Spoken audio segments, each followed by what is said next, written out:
आले. माझं नाव अश्विनी मगर. मी 3 दिवस झाले इथं आले. काय इथं महिलांची काही सोय नाही, काही नाही. आमचे मावळे सांभाळून घेतात तेवढंच. आम्हाला पाणी सुद्धा नाहीये इथं प्यायला. बाकी लेडीजचं बाथरूम वगैरे बाकीचा सगळा प्रॉब्लेम आहेच. खायला प्यायलाही काही नाही. सकाळीपासून आता काही खाल्लेलं नाहीये आम्ही अजून. गावाकडून जे आणलेलं आहे ते शिळे भाकरी वगैरे तेच खातोय आम्ही. आता इथं आंदोलन चालू आहे. ते म्हणतात की तुम्ही गाड्या जाऊ द्या. पोलीस प्रशासन म्हणतं की तुम्ही गाड्या सोडा. अहो, आमच्या दादांना झालेला त्रास बघा तुम्ही. एक दिवस काय 1 तास कोणी खाल्ल्याशिवाय राहू शकत नाही, पाणी पिल्याशिवाय राहू शकत नाही. जोपर्यंत आरक्षण देत नाही तोपर्यंत आम्ही रस्ता खुला करत नाही. आमच्या दादांना झालेला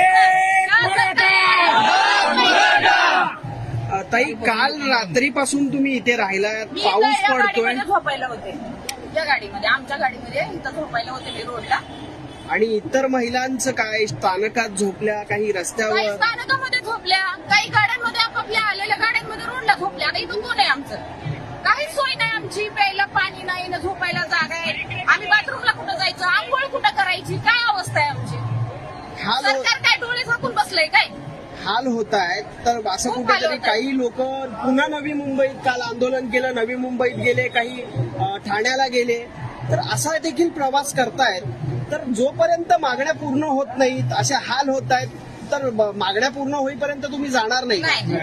मागण्या पूर्ण झाल्याशिवाय कोणीही जाणार नाही. महिला जाणार नाही, मावळे जाणार नाही, कोणीही जाणार नाही.